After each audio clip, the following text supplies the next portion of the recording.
chant s'élève, les yeux se tournent vers toi, se tournent vers toi. L'espoir renaît, les cœurs soupirent après toi. Oui, après toi. En te voyant, nous retrouvons la force de vie. Quand nous sommes en ta présence, nos craintes fuient. En te voyant, nous retrouvons la force de vie. Quand nous sommes en ta présence, nos craintes fuient, elles s'enfuient.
Rien ne saurait me détourner de ton amour, il dure à jamais et guide mes pas chaque jour. Je tiendrai bon, je compterai sur toi.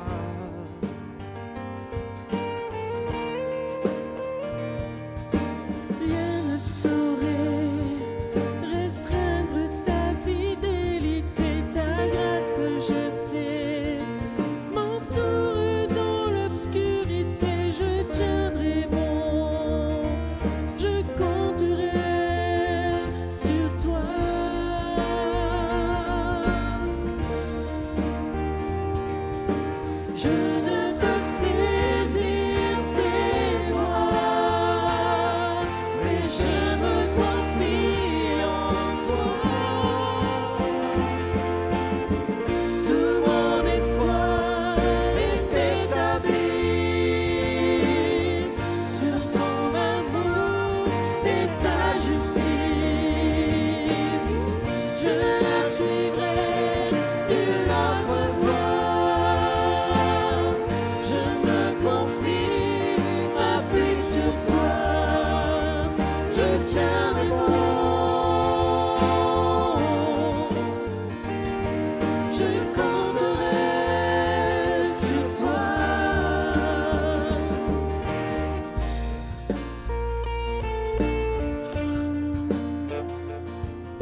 toi mon abri. Quand la tempête vient souffler, tu es mon appui. Et quand survient l'adversité, je tiendrai bon. Je compterai sur toi.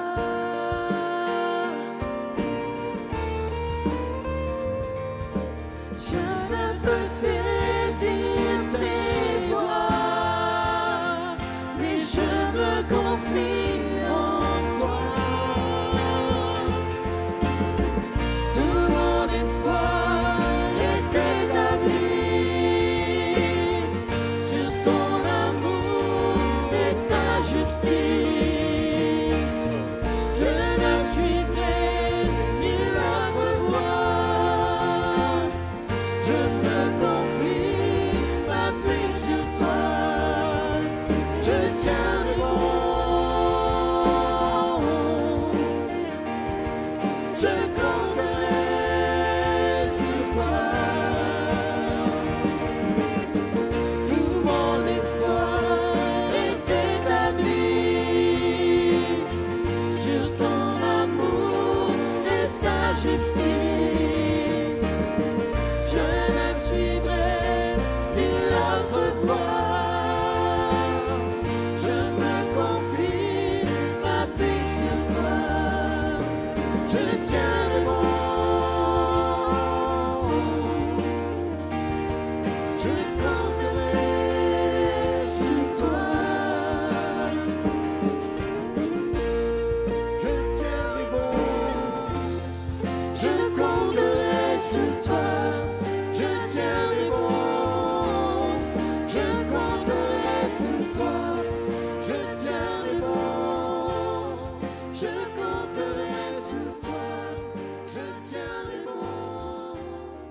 Je compterai sur toi. Personne ne te connaissait. Perdu, tu viens nous chercher. Toi le bon berger. Tu es venu sur la terre, dans l'amour du Père, pour nous sauver. Toi, l'amour parfait, vers toi je veux m'écrier. Tu es ressuscité, oui tu vis à jamais. Ô gloire au roi des rois, à jamais.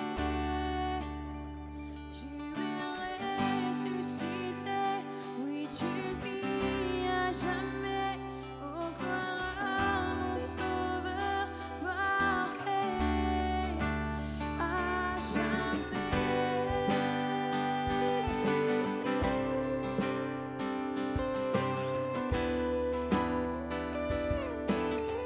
Sur cette montagne, et sur cette montagne, ta gloire apparaît, tu resplendis. Et dans cette nuée, une voix disait, tu es le Fils bien-aimé.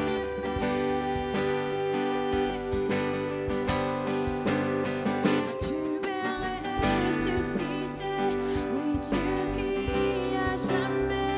Ô gloire au roi des rois, à jamais. Tu es ressuscité, oui tu vis à jamais. Ô gloire à mon sauveur parfait, à jamais.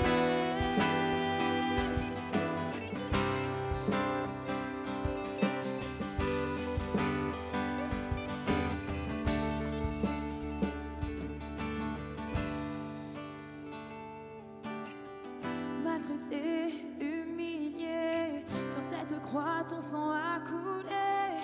Toi, l'agneau immolé, tu as supporté tous mes péchés. Le voile s'est déchiré, les morts sont ressuscités, la terre a tremblé.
Allez, sans plus tarder, je reprends avec vous un texte qu'on a abordé la dernière fois, dans Éphésiens chapitre 6. Nous lisons ensemble du verset 10 jusqu'au verset 18. Éphésiens 6, verset 10 à 18.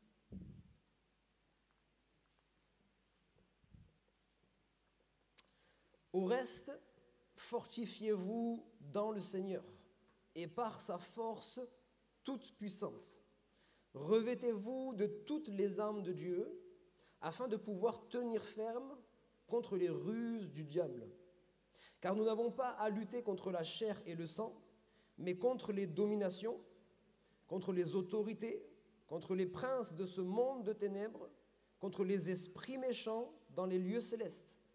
C'est pourquoi prenez toutes les armes de Dieu afin de pouvoir résister dans le mauvais jour et tenir ferme après avoir tout surmonté.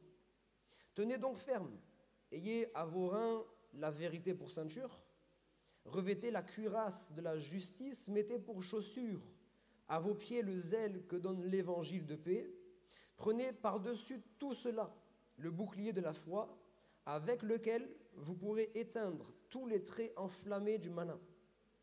Prenez aussi le casque du salut et l'épée de l'esprit qui est la parole de Dieu. Faites en tout temps, par l'esprit, toutes sortes de prières et de supplications. Veillez à cela avec une entière persévérance et priez pour tous les saints. Et nous disons tous Amen. Ce texte, on a commencé à l'aborder la dernière fois. On a pu partager différentes choses. Je vais me permettre de faire une première parenthèse ce matin.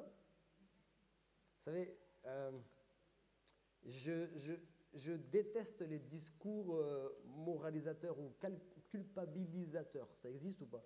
Si ça n'existe pas, c'est pas grave, vous avez compris. Hein? Les discours, on est là pour vous culpabiliser, etc., etc. Mais il y a des choses quand même qu'il faut dire. Oui ou non? Donc vous nous permettez de les dire, ça va? On est ensemble? Vous avez peur, hein, un peu?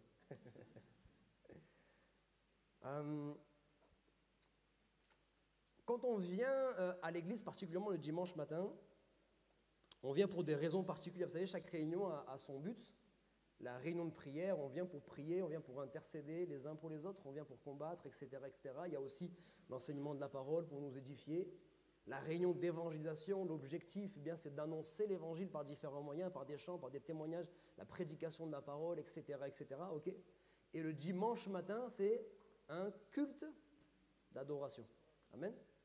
Et j'aime, moi, souvent, mon pasteur, quand je me suis converti, il me répétait cela, enfin, il le répétait à l'église, on ne vient pas au culte, mais on vient rendre un culte. Une petite nuance quand même, oui.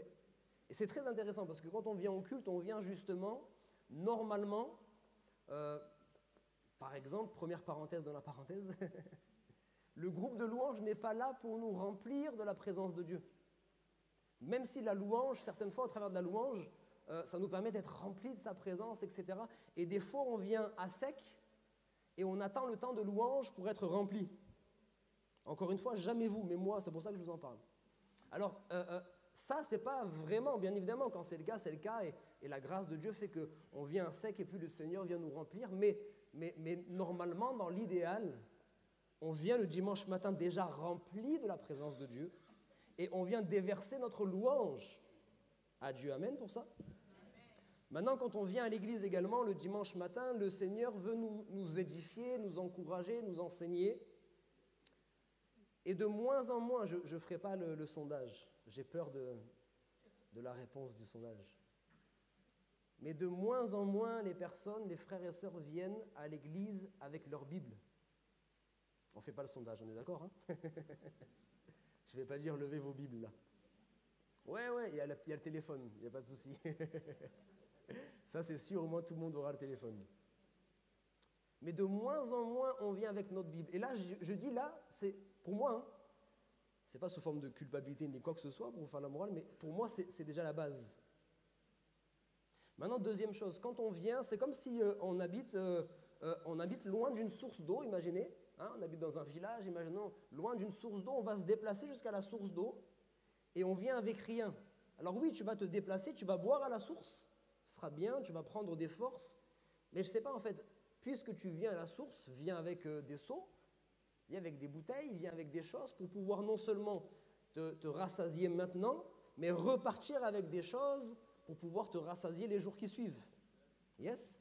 Maintenant, la parole de Dieu, c'est pareil. À moins que vous ayez une mémoire extraordinaire, mais dans l'ensemble d'un message, on va aborder différentes choses. Donc, quand on va venir, on va recevoir certaines choses pour aujourd'hui. Il n'y a pas besoin d'avoir quoi que ce soit, d'avoir des stylos, des papiers ou quoi que ce soit. On va recevoir quelque chose pour aujourd'hui. Merci Seigneur. Mais en fait, dès la fin du culte, qu'est-ce qui va se passer? On va se saluer les uns les autres, on va prendre des nouvelles et c'est très bon, il faut le faire. Ça, c'est la communion fraternelle. Deuxième parenthèse dans la parenthèse. Ne partez pas en courant à la fin du culte. Même quand on est réservé, même quand on est timide, allez, juste on va discuter avec un frère, avec une sœur. Ça commence comme ça, on ne va pas discuter avec les 250 en même temps. On commence juste avec un frère, avec une sœur, on fait connaissance tout doucement. Et ça, c'est bon, c'est important, mais ça veut dire que dès la fin du culte, déjà, on passe à autre chose. Oui ou non? Cet après-midi, chacun d'entre nous aura ses activités. Et puis, dès demain, la semaine reprend. Et s'il y a bien une chose, j'ai envie de dire, sur laquelle il faut veiller, c'est la parole de Dieu. Parce que vous connaissez tous cette parabole des 4 terres où il est dit que, eh bien, il y a la semence qui va tomber le long du chemin et l'oiseau, donc qui représente finalement notre adversaire, le diable, va tout faire pour venir voler cette semence. Ok? Donc, on ne peut pas tout retenir, c'est pas vrai, je ne pense pas en tout cas. Je ne pense pas qu'on puisse tout retenir. Si la semaine prochaine, on prendra, Dieu voulant, la suite de ce message. Si la semaine prochaine, juste une semaine d'intervalle, je vous demande de me faire le résumé, la plupart d'entre vous allez me faire la grimace. Vous voyez? Voilà pourquoi, ce n'est pas une obligation, mais reprenons aussi la réalité des choses. Quand on vient à l'église, on vient aussi, j'ai envie de dire d'une certaine manière, comme des étudiants à l'école de Dieu. Amen, vous voulez bien être des étudiants? Il n'y a pas les examens, vous savez, ça va, il n'y a pas les partiels ni rien, vous en faites pas. C'est que le bon côté, ok? Il n'y a pas les vacances non plus, mais c'est juste étudiant parce qu'on veut apprendre du Seigneur. Amen. Donc, ce n'est pas une obligation, ce n'est pas écrit, bien évidemment, mais il faut comprendre que quand on vient à l'église, je viens pour être enseigné, c'est une bonne chose, sans être une obligation. C'est une bonne chose peut-être de venir et pouvoir prendre des notes. Je ne vais pas noter toute la prédication, ça n'a pas d'intérêt, mais je vais noter pas mal de petites choses, de telle sorte que dans la semaine, quand je vais en avoir besoin, je vais retourner dans ces notes-là et je vais nourrir mon âme avec cette parole. Amen. Yes, ça va, merci. Gloire à Dieu. Allez, on retourne dans le message. La parenthèse est fermée. Alors, on avait partagé ensemble sur simplement le premier verset. Fortifiez-vous. D'abord, on a parlé du fait de se fortifier. Je ne vais pas revenir dessus. Je crois que la vidéo est sur YouTube pour ceux qui le désirent, qui n'étaient pas là. Fortifiez-vous dans le Seigneur. Et puis, on avait terminé en se disant, fortifiez-vous dans le Seigneur et par sa force toute puissante. Alors, si je devais avancer ce matin, on va prendre ce verset qui dit « Pour tenir ferme contre les ruses du diable ». Alors, on ne va pas développer ce matin, ce n'est pas le sujet, mais j'aimerais partager avec vous différentes ruses, différentes stratégies de l'ennemi. Amen. Encore une fois, on n'a pas d'excuses. Si on tombe constamment dans les mêmes pièges, excusez-moi, mais au bout d'un moment, il faut qu'on s'arrête, non? Vous voyez qu'une personne, il y a je ne sais pas moi, il y a un nid de poule devant chez lui, il part en vélo tous les matins et tous les vélos, il se casse la figure, au bout d'un moment, je ne sais pas, on s'arrête. Tu essayes juste de prendre en compte que là, il y a un nid de poule et demain, tu essayes d'éviter le nid de poule, oui ou non? Ça va, on est ensemble? Donc, spirituellement, c'est pareil, on ne peut pas constamment toujours tomber dans les mêmes pièges, frères et sœurs. Vous savez, l'adversaire, le diable, ce qui est extraordinaire, c'est qu'on a un adversaire. Dieu nous a révélé toutes ses stratégies dans la parole. Et même si la forme change, bien évidemment, les formes changent, le fond est toujours le même. Donc le fond, on le saisit comment? On le saisit dans la parole de Dieu. Ok? Et la forme, maintenant, c'est l'Esprit de Dieu souvent qui va nous révéler ces choses. Qui va nous dire, hey, regarde, il va agir de telle manière, il va agir de telle manière. Ok? Ça veut dire qu'on n'a pas d'excuse, on ne peut pas retomber constamment dans les mêmes pièges. Si l'ennemi change de stratégie, ok, on peut se faire avoir. Mais certaines fois dans nos vies, on retombe continuellement dans les mêmes pièges. Satan n'a pas changé sa stratégie, c'est juste nous, on ne s'arrête pas un instant pour prendre garde, tirer des conclusions et puis essayer d'esquiver maintenant ces stratégies. On est ensemble? J'avance doucement. Mais il est important maintenant de comprendre quelques-unes de ces stratégies. Une que j'ai notée par exemple, on la connaît, c'est vieux comme Adam et Ève, comme on dit. Semer le doute. Avec cette fameuse parole, Dieu a-t-il réellement dit. C'est-à-dire, Satan sait très bien que nous sommes des gens de la parole, j'espère en tout cas. On aime la parole de Dieu, on cherche à connaître la parole de Dieu de plus en plus, donc il ne peut pas venir et dire « ça c'est faux ». S'il vient directement contre, on va le balayer d'un revers. Il ne va pas dire « c'est faux », il va dire « est-ce que c'est réellement ça ?» Est-ce que tu as bien compris en fait? Peut-être que tu as mal compris, peut-être que tu as mis la barre un peu trop haute, peut-être que tu peux baisser un petit peu. Je disais dernièrement, Satan, avant notre conversion, c'est le pire ennemi de la grâce. Il ne veut pas que tu entendes parler de la grâce. Parce que la grâce, c'est la grâce qui te sauve, c'est la grâce qui te permet simplement de recevoir le pardon de Dieu sans aucun mérite, ni quoi que ce soit, mais simplement par l'amour de Dieu. Donc il va tout faire pour que tu n'entendes pas parler de la grâce. Okay? Maintenant, quand tu as saisi la grâce, c'est devenu le meilleur ami de la grâce. C'est lui qui va te prêcher la grâce en disant « ouais, mais il y a la grâce, donc ça va, tu peux vivre ta petite vie tranquille dans le péché. » Oui ou non? Vous voyez comme il retourne sa veste? Et une de ses stratégies, c'est justement cela, c'est mettre le doute. Cette semaine, sans citer le nom, j'étais dans une visite et la personne était malade et je lui ai dit « Est-ce que tu crois encore que Jésus veut te guérir ?» Alors bien sûr, comme tout le monde, elle dit « Oui, je crois que Dieu peut, mais ce que Dieu veut, je ne sais pas. » Et je dis « Mais pourquoi Dieu ne voudrait pas te guérir ?» Et je crois qu'on en a partagé dernièrement, je ne sais plus lors de quelle réunion, et elle m'a cité cette fameuse référence. Elle dit « Mais peut-être que je suis comme Paul. » Dieu a dit à Paul clairement, je ne te guérirai pas. C'est vrai, pour le cas de Paul, Dieu lui a dit clairement, arrête de prier, je ne te guérirai pas. Je résume, je fais plus simple, mais voilà. Ma grâce te suffit, car ma puissance s'accomplit dans ta faiblesse. Okay? Mais il y a un contexte à ce passage. Il va expliquer à Paul pourquoi il ne va pas le guérir. Ce n'est pas pour rien. Parce que Paul lui-même dira, mais j'ai eu tellement de révélations, mais clairement, ce n'est pas rien les révélations que Paul il a eues. Il a eu des révélations extraordinaires et il est lui-même conscient que certainement, sans cette écharde, il se serait enorgueilli. Et Dieu a permis cette écharde. Alors on ne va pas rentrer dans le détail de l'écharde, qu'est-ce que c'est pas. C'est pas le sujet, mais Dieu a permis cela. Alors j'ai dit à la sœur gentiment, mais je dis, t'es pas Paul. Et dans ce cas, heureusement. Et c'est pas péjoratif, c'est pas pour diminuer ou quoi que ce soit, mais c'est lié clairement. Le fait que Dieu dit, je ne vais pas te guérir, c'est lié clairement au niveau de révélation qu'il a eu. Ok? Maintenant, il faut comprendre une chose, c'est que si Dieu t'a dit, et là je l'ai dit à la sœur, je le dis à quiconque au milieu de nous, si Dieu, alors que tu as prié, il t'a dit clairement, je ne te guérirai pas, alors il n'y a pas de souci, Dieu te l'a dit. Donc c'est sûr, tu peux arrêter de prier. Mais je sais que mon Dieu, s'il te dit, je ne te guérirai pas, il va t'expliquer pourquoi il ne va pas te guérir. Il ne va pas te laisser comme ça. C'est certain, ça veut dire qu'il a des plans plus grands. Mais tant que Dieu ne t'a pas dit comme à Paul, je ne te guérirai pas, et bien dans ce cas-là, tu restes sur le principe qu'il va te guérir. Ou bien je suis le seul à être un peu... Non? Mon Dieu parle. Mon Dieu parle. Le message principal qu'il dit, c'est je suis venu pour guérir. Donc jusqu'à ce qu'il ne m'ait pas dit une information contraire, je vais continuer à prier. Maintenant, le jour où il veut me dire « maintenant, tu me fatigues un peu. Hein. » Non, mais je vais dans ce sens-là. Maintenant, stop, arrête de prier, il n'y a pas de problème. Si Dieu vient un jour me dire « je ne te guérirai pas », mais vous savez quoi, quand Dieu vous le dit aussi, on le voit bien, Paul, il a la paix dans son cœur. Il dit « c'est OK ». Pourquoi? Parce que, en fait, ce qui est compliqué dans la souffrance, c'est tout ce qui est autour de la souffrance. Est-ce que je suis bien dans la volonté de Dieu? Est-ce que je ne suis pas dans la volonté de Dieu? Et pourquoi je souffre? Mais quand Dieu vous dit « je ne te guérirai pas », je dis « OK, ça va. Même si je souffre, je suis quand même dans la volonté de Dieu. » Alors ça n'enlève pas la souffrance, ça n'enlève pas toutes ces choses, mais au moins on a la paix. Et vous le savez autant que moi, la paix c'est ce qui est le plus important. Amen. On avance donc le doute, et puis aussi déformer la parole. Il l'a fait avec Jésus. Il est écrit à ton sujet, il a pris un verset, rien à voir. Alors rien à voir, il a déformé le truc, puis il dit voilà, regarde, je vais citer même la parole. Et pour ça, il faut qu'on fasse attention.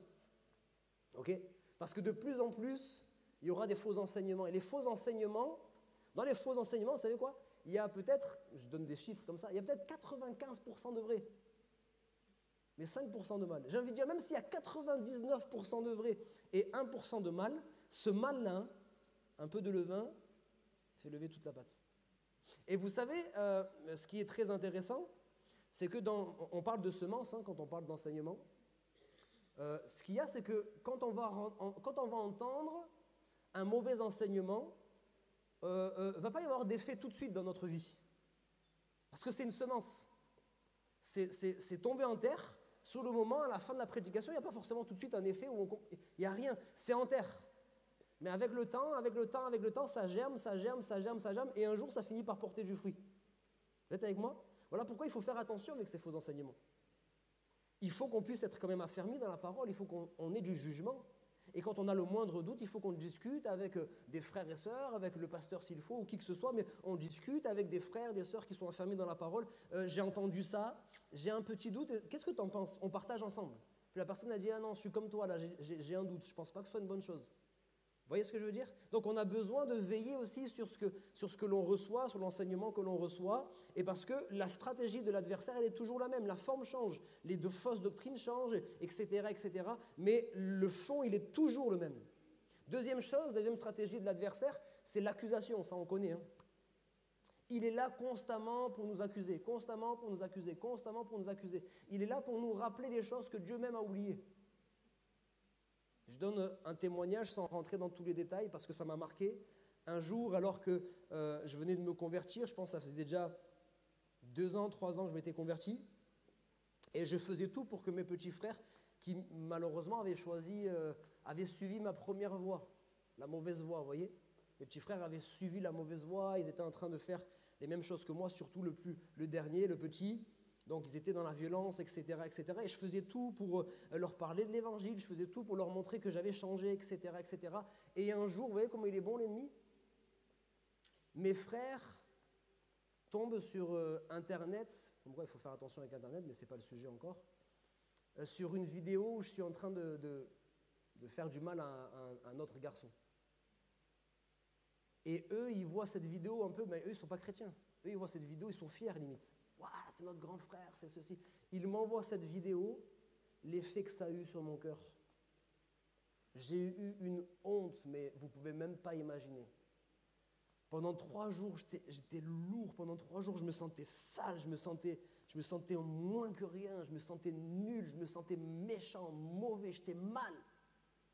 Mais vraiment mal. Pendant 3 jours, 24 heures sur 24, une forme de dépression, une forme de... Vous voyez, j'avais honte de moi, je ne pouvais plus me regarder dans un miroir, j'avais même plus envie d'aller à l'église, je me sentais mal. Pendant 3 jours comme ça. Et au bout de 3 jours, le Seigneur est venu me voir simplement. Il m'a dit, c'est qui est sur cette vidéo? J'ai dit, c'est moi. Il me dit, t'es sûr? J'ai dit, oui, c'est moi. Il me dit, non, moi je ne suis pas sûr. Bon, c'est la discussion qu'on a eue. Hein. Et j'ai compris où il voulait en venir. Et le Seigneur a parlé à mon cœur pour dire, cet homme-là que tu vois sur cette vidéo, il est mort. Il est mort dans le baptistère. C'est fini. C'est une nouvelle personne qui existe maintenant. Et Satan ne peut plus te condamner avec ces choses-là. Voilà pourquoi il y a cette fameuse parole, il dit, il n'y a plus aucune condamnation pour ceux qui sont en Christ. Cette faute-là que j'ai fait, le mal que j'ai fait à ce garçon-là, Dieu m'a pardonné pour cette faute. Dieu m'a pardonné pour le mal que j'ai fait. Toutes les fautes qui ont été passées. Et je veux constamment me revenir dans la présence de Dieu pour que son sang me lave, etc., etc. Et j'ai été immédiatement libéré. C'était une stratégie de l'ennemi pour m'accuser à nouveau, pour me rappeler mes fautes passées. Et en fait, Dieu dit, j'ai oublié tes fautes. Ne laisse pas Satan venir te les rappeler à toi pour que tu viennes ensuite me les rappeler à moi. Parce que souvent, c'est ce qui se passe. Hein. Il vient nous rappeler nos fautes et puis après, on vient devant le Seigneur en disant, Seigneur, c'est vrai que j'ai fait ci. Ça y est, c'est fait. Ça y est, c'est payé à la croix. Ça y est, j'ai effacé ta dette. Alléluia. Tu es une nouvelle créature. Les choses anciennes sont passées. Toutes choses sont devenues nouvelles. Alléluia. Autre chose encore, je ne vais pas développer, mais l'intimidation, la peur, ça on en a déjà parlé. Et souvent, je prends ces exemples-là qui sont des exemples frappants qu'on connaît tous. D'abord, Goliath. Goliath qui vient intimider le peuple d'Israël pendant 40 jours, 2 fois par jour. Il vient d'une certaine manière les menacer, mais également leur lancer un défi. Allez, est-ce qu'il y a quelqu'un parmi vous là qui peut m'affronter? Moi, le grand Goliath, le guerrier, etc., etc. Et pendant 40 jours, le peuple d'Israël reste paralysé jusqu'à ce qu'il y ait ce petit David, ce berger, cet enfant, j'ai envie de dire, ce jeune, qui vient avec sa fronde, ses cailloux, et qui osent se dresser devant le grand Goliath alors que les Saül qui sont déjà grands, qui sont exercés au combat, ils n'osent rien faire. Lui, le David, il arrive, il dit mais moi en fait j'ai bien compris cette chose qu'on va voir tout à l'heure, j'ai pas à lutter contre la chair et le sang. Hein. Si je dois lutter contre la chair et le sang, il me zigouille. Mais moi je lutte avec des armes qui sont spirituelles. Je viens au nom de l'Éternel. Toi tu viens avec ton lance, tu viens avec ton épée, etc. Mais moi je viens au nom de l'Éternel. Amen. Et souvent, je vous ai fait remarquer cette réalité, c'est que ce grand Goliath, comme on dit hein, vulgairement, c'était de la gonflette en fait. Voyez, une pierre et choup, terminé. Juste une pierre dans le front, pouf, terminé, vous voyez. Donc c'était beaucoup d'intimidation, mais en réalité derrière, il n'y avait pas grand-chose. Et le diable, c'est ce qui se passe, parce qu'on va le lire tout à l'heure, Christ a dépouillé les dominations. Christ a enlevé la puissance des dominations. Donc ils sont toujours aussi intimidants. C'est toujours aussi intimidant, ça nous fait peur, mais des fois ça ne fait rien. Et le deuxième exemple, c'est la tempête. Hein? Jésus a dit passons de l'autre bord. Il a ses plans. Hein? Quand Jésus te dit passons de l'autre bord, il va aller de l'autre bord. Quand Jésus t'a fait une promesse, il est fidèle dans ses promesses. Il n'est pas un amen. Ça veut dire qu'il n'a pas donné qui peuvent nous. Il y a des tempêtes qui font sûr il y avait la tempête. Si c'était le moment de mourir, à pas se laisser voyez. Je dis pourquoi? Parce que de l'autre côté qu'on arrive, il y a une légion de démons. Ensuite, va dire non, on veut pas. Puis il va dire ah c'est ça. Et qu'est-ce qui s'est passé quand en son à venir, il aura pris capole, etc. Le but de l'adversaire, ça n'avait pas le pouvoir. Tempête n'avait pas le pouvoir de les tempêtes avait le pouvoir. Si Jésus n'était pas intervenu, Marie, vous voyez, baisser les bras, où Jésus s'arrête. Moi, il dira juste reste calme et la confiance. Amen. Mensonge, bien évidemment, mensonge que l'ennemi tellement accumulé parce qu'on a entendu des paroles un jour on parlera d'extraordinaire.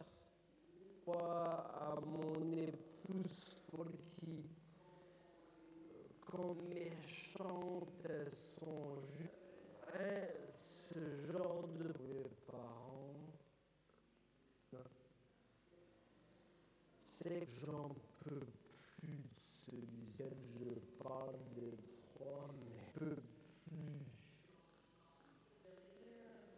C'est rien encore, c'est notre fils, etc. Bien sûr. Et nous, quand on le dit, mais l'enfant, il grandit, ça, j'en peux plus, j'en sais rien, mais derrière tes parents, ils parents peuvent, mais c'est le diable va s'appuyer sur le professeur dans notre vie, et cette parole restez là. Constamment, comme ta vie. Il y a tellement de mensonges que l'ennemi parle à pied de tous ces mensonges. Soyez continuellement ce point-là, chose concernant, j'ai remarqué ça en Afrique, dans l'Europe. C'est s'adapter en Afrique, parce que je sais, j'ai inventé ce. C'est en Afrique, Satan est partout. Vous voyez? Et même là où il n'est pas,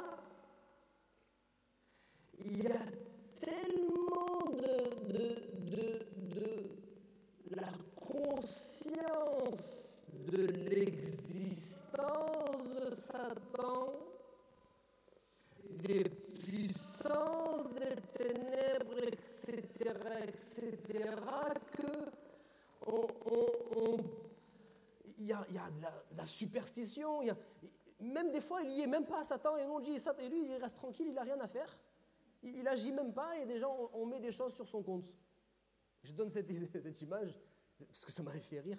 Et un jour, dans un village, vous voyez, il y avait le fameux baobab. C'est une histoire vraie, ce que je vous raconte. Hein. Et chaque jour, à la même heure, les gens du village restaient chacun dans leur case, parce qu'il y avait un démon qui se tenait en dessous du baobab. On voyait sa présence, on voyait sa forme, il bougeait, etc., etc. Et les gens du village étaient terrorisés. Chaque jour, à la même heure. Et un jour, il y a un missionnaire qui est venu dans ce village, on lui a expliqué cette histoire. Lui a dit, bah ça va, pas de souci, on y va. On va y aller, on va voir.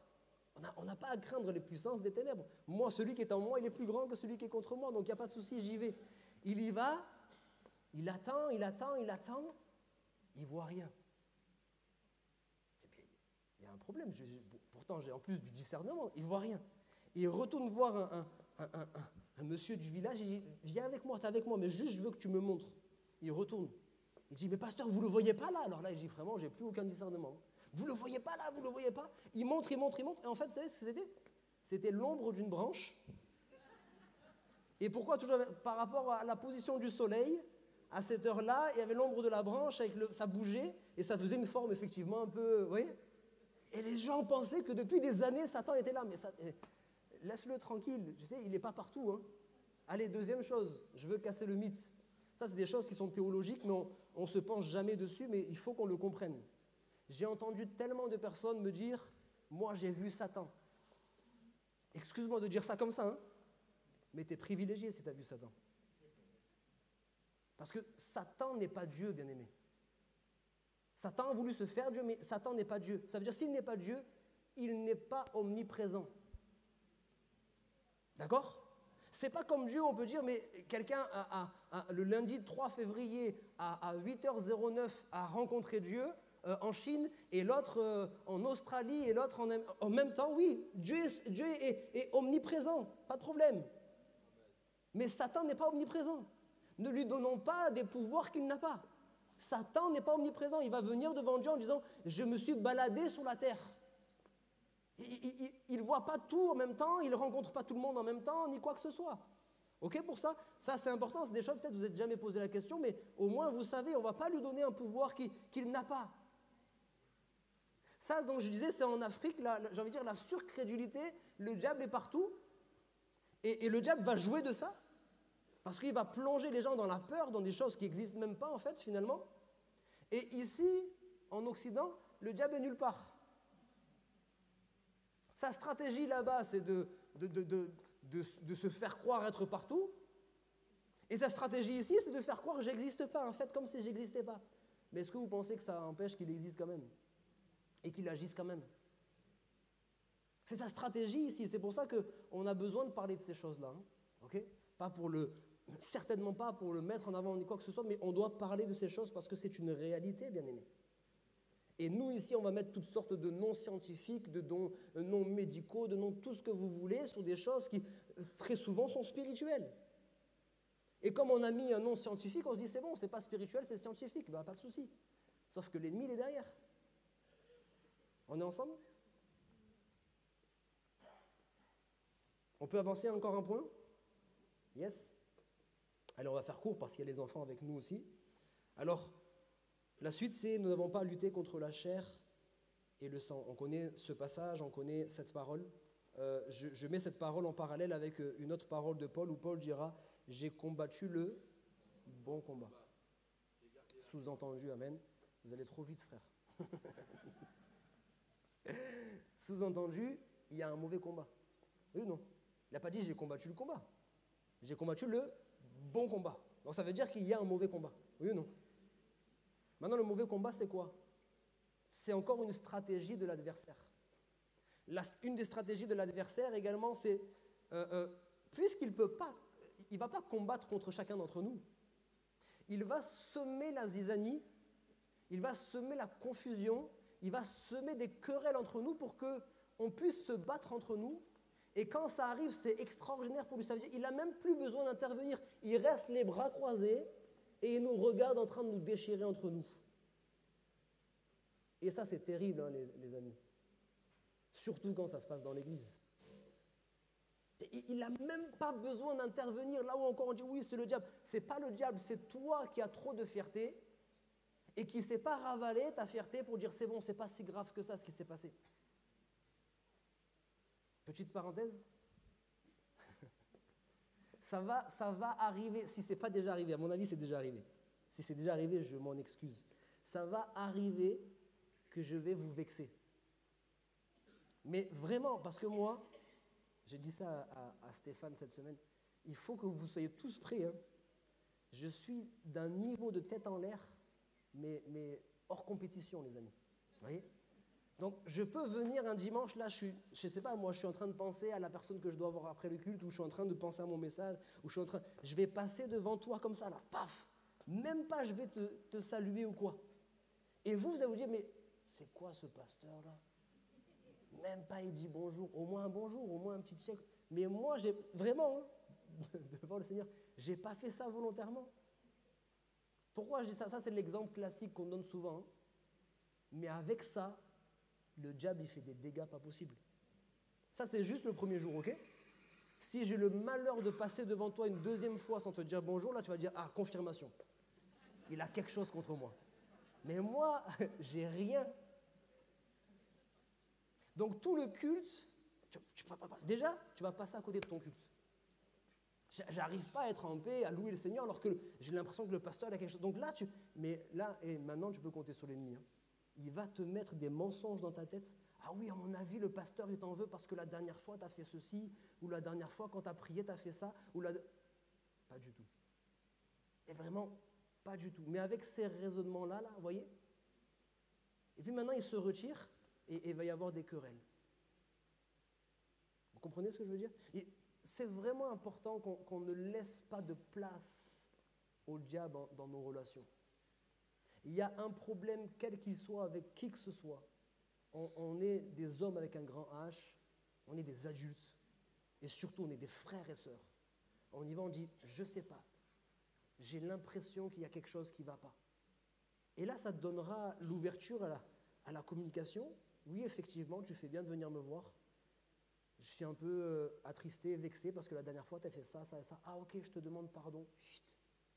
Terminé, en une discussion, c'est réglé, on n'en parle plus, c'est fini. J'ai fait quelque chose de mal, je te demande pardon. Ou à l'inverse, ah non, tu as l'impression qu'il y a quelque chose, mais il n'y a rien du tout.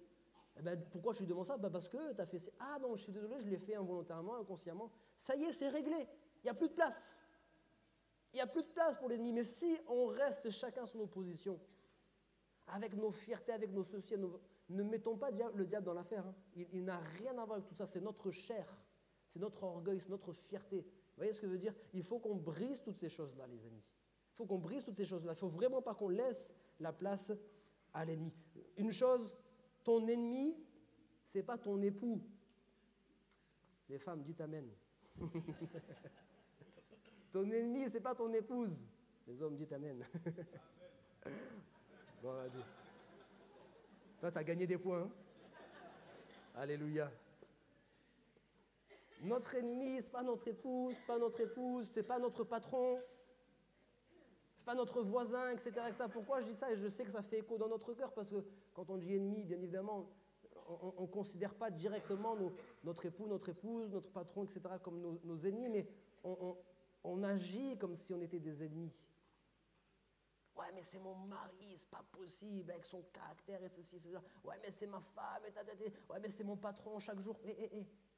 Derrière tout cela, oui, là oui, derrière tout cela, il y a l'ennemi qui veut nous liguer les uns contre les autres. Parce que lui, il a bien compris une chose. Si l'Église, elle s'unit ensemble, elle se ligue contre lui, c'est foutu. Qu'est-ce que dit la Bible ? La Bible dit que les portes du séjour des morts ne prévaudront pas contre qui ? Contre le chrétien ? Contre elle. Elle est qui ? L'Église. La Bible n'a jamais dit que les portes de séjour de mort ne prévaudront pas contre moi, par exemple. Je vous parle de la foi, etc., etc. Mais moi, tout seul face aux ténèbres, je suis rien du tout. Et avec tout l'amour que j'ai pour vous, vous êtes aussi rien du tout. C'est quand on est ensemble, unis, quand l'Église, elle est vraiment ce qu'elle devrait être, lorsqu'elle est unie, lorsqu'elle ne forme qu'un seul corps, Jésus-Christ. Puisque qui a pris la victoire sur les ténèbres? C'est Jésus-Christ. Et quand l'Église, elle est vraiment Jésus-Christ, quand elle est unie, quand elle forme un seul corps, quand les membres sont unis les uns avec les autres, malgré leurs différences, malgré tout ça, quand ils sont unis, les portes du séjour des morts ne prévaudront pas contre elles. Il y a des combats qu'on a besoin de mener ensemble, bien-aimés. Il y a des combats, vous avez besoin de les mener seuls. Voilà pourquoi des fois Dieu vous fait passer par des déserts spirituels où vous avez l'impression que les frères et sœurs ils vous ont oublié, même le pasteur il vous a oublié, il a été frappé d'amnésie, mais c'est volontaire. Parce que Dieu veut t'apprendre à dépendre de lui. Il y a des fois Dieu veut t'apprendre à ne plus dépendre des autres frères et sœurs, mais dépendre de lui seul. Ça c'est pour tes combats personnels. On ne peut pas à chaque mardi, par exemple, citer tous les sujets de prière de chaque personne qui sont... Sinon, on va faire plus d'une veillée de prière. Hein. Il y a des combats que tu vas mener seul dans ta chambre, mais il y a d'autres combats, il faut bien comprendre ça, qu'on mène en tant qu'Église. Dernière parenthèse de la matinée. Encore une fois, ce n'est pas pour culpabiliser, ce n'est pas pour faire la morale, c'est chacun vis-à-vis de Dieu. Mais l'Église, écoutez bien ça, hein. La profondeur de l'Église, la nature de l'Église, l'essence même de l'Église, on ne le retrouve pas le dimanche matin. On est dans un pays religieux où dans tous les cas, les gens, sans même parler de nos églises, les gens vont à l'église le dimanche matin. C'est trop facile d'aller à l'église le dimanche matin. Il y en a beaucoup qui peuvent venir même juste par religion. Mais le mardi soir, par exemple, ici en tout cas, c'est le mardi soir, il y a la réunion de prière, bien-aimés. Et la réunion de prière, vous savez, c'est une réalité. Hein. Je termine avec ça, je ne vous culpabilise pas, je laisse ça juste sur votre cœur. La réunion de prière, c'est le soir où on part, il faut vraiment qu'on comprenne ça, hein. On part en guerre. C'est une guerre. Prier, ce n'est pas juste prier, ce n'est pas un acte religieux. Prier, c'est combattre contre la puissance des ténèbres. On est d'accord pour ça? Sauf qu'est-ce qui se passe? On part en guerre avec la moitié de l'effectif. Moi, je l'ai dit un peu cash comme ça, désolé. Mais c'est ça. On part en guerre avec la moitié de l'effectif. Parce que l'Église, d'une certaine manière, c'est là, c'est nous, tous ensemble. Alors, je suis bien conscient, il n'y a pas de problème par rapport à ça. Je sais qu'on est dans une société où il y a tellement de choses, tellement d'activités, on a nos occupations, on a nos obligations les uns les autres, et ce n'est pas toujours facile. Je l'avais fait en début d'année, je voudrais le faire à nouveau là. Vous encouragez, si vous ne pouvez pas vous engager à venir tous les mardis, parce que réellement, et Dieu le voit, si réellement c'est trop compliqué, Dieu le voit, il n'y a pas de souci. Et en général, les gens qui ne peuvent pas venir, je sais qu'ils prient de leur maison. Mais il y en a plein d'autres le mardi soir. Je ne dis pas que vous n'avez rien à faire, hein, vous avez certainement. Mais le mardi soir, vous n'êtes pas en prière avec nous. Et il y a des victoires qu'on remportera que lorsqu'on sera ensemble unis. Alors ce que je veux dire pour terminer, c'est ça, c'est même si je ne peux pas m'engager à venir tous les mardis, on est comme ça, on a envie toujours d'arriver, d'atteindre la perfection, on ne va pas passer par le cheminement. Tu n'arrives pas à venir tous les mardis, engage-toi, cette année-là, 2024, à venir un mardi par mois. Tous les premiers mardis du mois, par exemple, je vais m'efforcer, je vais réorganiser mon emploi du temps, je vais payer le prix, je vais faire ce que j'ai à faire pour venir au moins un mardi par mois. C'est sûr, hein, quand tu vas goûter, tu vas revenir ensuite de plus en plus. Parce que tu vas te rendre compte que non seulement tu es utile à l'Église, mais tôt ou tard, tu auras besoin aussi de l'Église. Il y a beaucoup de sujets que vous ne connaissez pas parce qu'il y a des sujets qu'on ne partage pas comme ça le dimanche matin à l'Église. Vous êtes conscients? Puisque le dimanche matin, quand on vient pour rendre un culte à Dieu. Alors, on partage quelques sujets de prière, bien sûr. C'est des sujets un peu urgents, etc., etc. Mais il y a plein de sujets de nos frères et sœurs là au milieu de nous que vous ne connaissez pas parce que c'est le mardi soir qu'on va aborder ces sujets-là. Et du coup, on n'a pas conscience de nos combats les uns les autres. Et tôt ou tard, c'est toi qui vas être dans une situation où tu vas traverser la difficulté. La plupart des gens de l'Église ne sauront pas que tu traverses la difficulté. Ça va pour ce message? pas du tout pour culpabiliser, pas du tout. C'est vraiment, c'est personnel à chacun. Et vraiment, j'insiste parce que quand on dit ce genre de message, c'est celui qui ne doit pas être repris qui se sent repris. Mon frère, si tu ne dois pas être repris, ne te sens pas repris. Ok? Amen.